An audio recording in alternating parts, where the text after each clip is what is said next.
The diagram shows a beam of length L and mass m resting on two supports placed a distance of x from each end. A person of mass m stands on the beam between the supports, and the reaction forces at the supports are shown. In part A, we're asked to state the value of N1 plus N2, the sum of those two reaction forces. And in part B, the person now moves toward the right end of the beam to the position where the beam just begins to tip, and the reaction force N1 becomes 0 as the beam starts to leave the left support. Lots of interpretation to do there. And we're supposed to determine the distance of the person from the right end when the beam is about to tip. For the more straightforward problem, stating the value of the sum of these reaction forces, they may be calling them N1 and N2 because they are sort of like a normal force, okay? Something that keeps this beam from falling through the ground, of course. Let's consider, in addition to these, all the other forces that are going on in this problem. One thing's for sure, we have the person who is exerting a downward force due to gravity, which we will call lowercase mg. The other thing that's for sure is that the beam has some weight to it. Let's assume the middle of the beam to be the place where the mass is concentrated. We're allowed to do that. And say that we have another downward force there due to gravity, capital Mg. That should be all of the forces that I see in the problem. And so let's write out a net force equation. The sum of all forces will be equal, assuming the upward direction to be the positive sense, positive N1 plus N2, both of those pointing up, minus capital Mg minus lowercase mg. Now, the sum of all forces here will be equal to 0 because the beam is in equilibrium and not accelerating. Here I have to solve for the entire N1 plus N2 variable, and this I will do by adding both mg's to both sides. We ultimately conclude with N1 plus N2 equals mg plus mg, which we might like to write in its factored form as g uppercase plus lowercase m.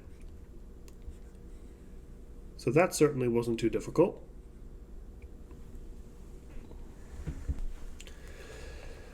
But the more interesting part B says that the person moves towards the right end of the beam to the position where the beam just begins to tip and the reaction force N1 becomes 0 as the beam leaves the left support. So to start interpreting that, let's cancel out N1. Let's say it doesn't exist anymore, and let's try to interpret this by moving our guy a little bit sort of where we think he might be. I think he might be past this first support here, or the support that's giving off N2, in order to make the beam tip like that, okay? So we're expecting that the thing is going to swing up that way. Now, if we put him here, and I kind of jumbled up, I put him over our dimension there, but remember this distance is x, we would be a certain distance, let's call it y, okay? It's just the first thing that came to mind, from the right end. And the reason I point that out is because we have to determine the distance of the person from the right end, okay? So we're going to call that y, that's going to be our desired variable, when the beam is about to tip. Now, if we want to talk about that distance, we're probably going to want to talk about the radiuses, the distance from this tipping point. And for that, we're going to need an equation about the net torque. Quick reminder that the definition of torque is a force acting on a lever times the radius from that force to the hinge, or to the axis of rotation, times the sine of the angle between the force vector and the radius vector.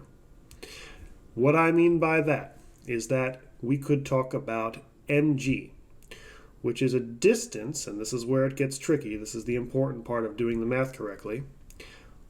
This capital MG is a distance, see if you agree, of L over 2, half the length of the beam, minus x.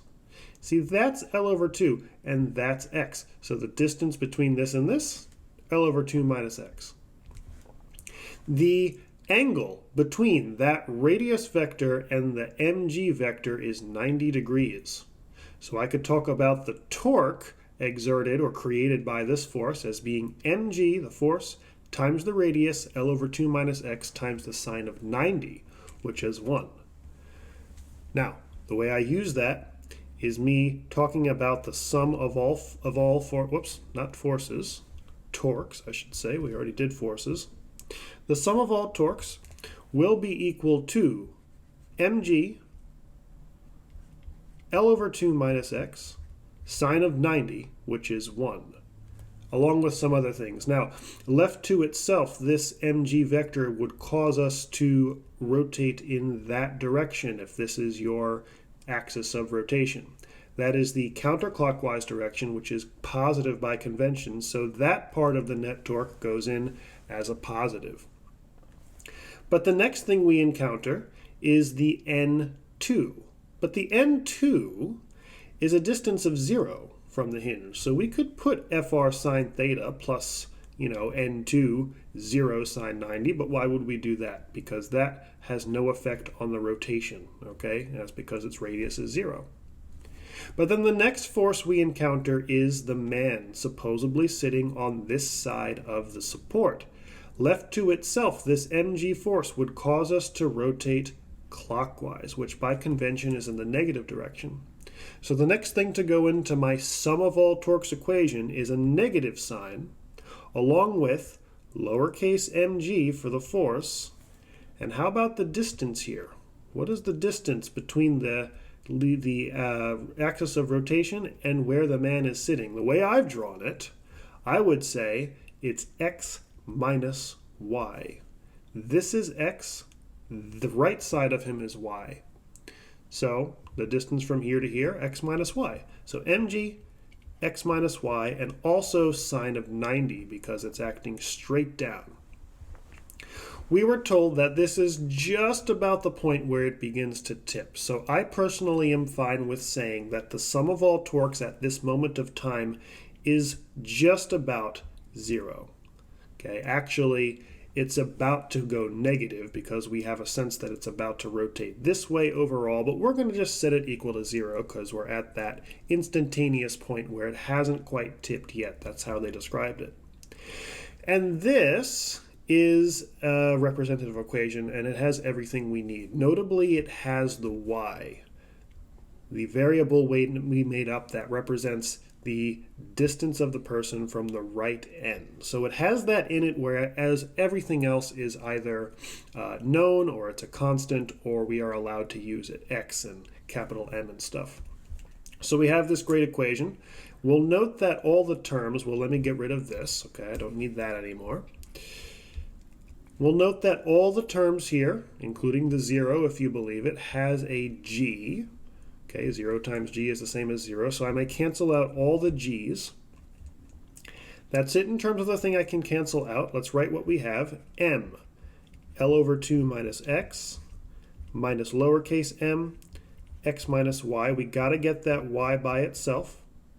Let's subtract this thing from both sides, and then cancel out the negative signs. So we're going to have m, x minus y equals capital M, L over 2 minus x.